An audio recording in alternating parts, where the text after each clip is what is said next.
In this video, I'm going to show you the fastest way to get to Mohgwyn Palace, where you can find Miquella's egg, which you can presumably start the DLC Shadow of the Erdtree. Now, I recommend this if this is a journey to, or this is a character that you're already good with, because we're going to be skipping a lot of content and skipping to really hard fights that might be very difficult for you to do. It all starts here in the first step in Limgrave when you first meet Varre for the very first time. Varre will tell you to go ahead and defeat Godric the Grafted essentially and progress past the Stormvale Castle in the distance, which is going to take you into Liurnia of the Lakes, where our next location is going to be. So progress until you have beat Godric the Grafted and made your way this far.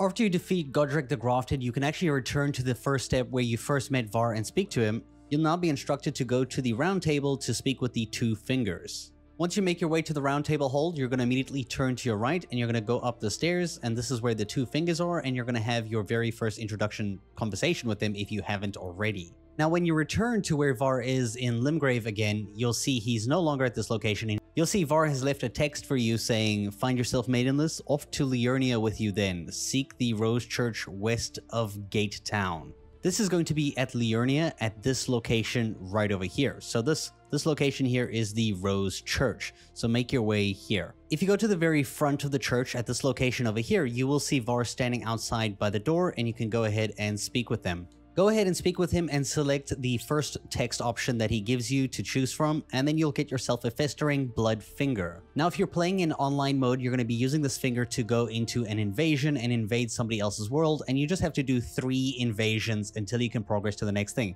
If you're playing offline, there is another way to proceed without actually doing any of the invasions. Well, at least the multiplayer invasions. You just stay completely offline. And this is going to take us to Eltis Plateau. So if we open up the map over here, we're actually going to have to proceed into Eltis Plateau, which is right over here on the map. You're going to end up taking the Grand Lift of Dectus, or you're going to take the cave over here, which pops you out over here on the top side, and then you can just run your way up. Whichever way is easier for you just to get to the Eltis Plateau. So let's go ahead and progress until we get here.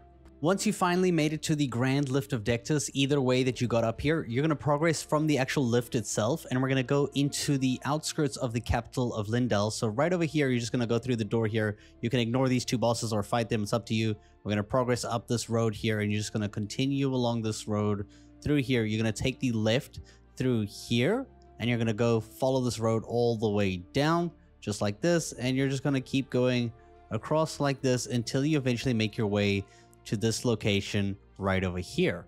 Once you make your way to this location, it's going to look like this. Again, this location on the map over here, these are the Wraithblood runes, and we're going to the northeasternmost building over here. Because in this building over here, there is a summon sign for a PvE summon. So this is like an in-game NPC. You can fight this offline, online, it doesn't matter. And you only have to do this battle in order to complete Varre's, invasion questline, tutorial, I guess. So now you're going to go ahead and do the invasion and win the fight. Once you've defeated that NPC, you can go ahead and you can return to Varre, which will be in, the last place you found him in Liurnia. So we're going to go back to Liurnia over here. So here we are back at the church, and we're going to speak to Varre after we've completed our invasions. At this point, you're going to ask him to anoint you because he's going to give you a special reward that you need. Now that we have that white cloth, we need to dye it with the blood of a maiden. Right? Now there's only one place where we can get this blood of a maiden. And if we go ahead and we open up the map here from the location where Varre is, and we just go ahead and we head to the west, you'll see if we go along west enough, we can get up on this platform over here, where we're going to proceed north, and you're going to take the first right, and you're going to stick it around here to make it up to the 4 or 3 belfries. I think it's called the 4 belfries. And we're going to go up to this location right here. Once you've made your way to the site of grace at the top of the 4 belfries over here, you're going to go ahead and interact with the most northern one, which has the chest, which is going to give you 1 key that you can only use on one of the other 3 belfries, which opens up a teleporter. This is the imbued sword key. We're actually going to go ahead and use the belfry that is directly to the east, right? So on the map, it's going to be this one over here. This one is going to take us to the Church of Anticipation. This is the one we need to do. But if you're just zerging through, you can go ahead and use this key right here. Go ahead and use the teleporter. Once you're at the Church of Anticipation, this will either bring you to a boss fight, the very first boss that either kicked your ass or you killed it at the beginning. If you killed it, you don't have to do this fight, but if you didn't, you'll have to beat this boss quick. You're then going to proceed through the door to the south, and you're going to go to the church. Now, once you're at the church here, we're actually going to go get the Maiden's blood from the inside, but I do want to let you know that there's a door open to the right there that can get you some, you know, extra stuff if you want.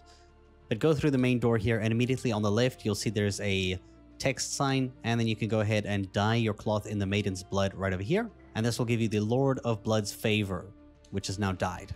Now that we have this, we just return to Varre again in Liurnia, so we go back to Varre right over here at this location. Once you get to Varre and you speak to him, he'll tell you you've completed his final trial, and now he's going to take your finger. Yeah, that seems fair.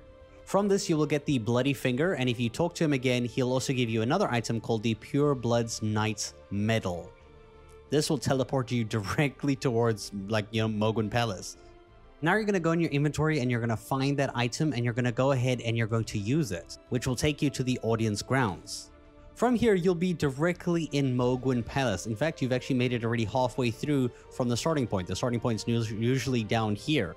You're starting already halfway up, which is over here, and you're just going to progress through this pathway in front of you, and you're going to go up the stairs and the, like, you know, the path that's laid out directly in front of you. Essentially, you're going to go into a cave, and this cave is going to bring you out at a section that's going to take you up a lift that will bring you up to this location over here.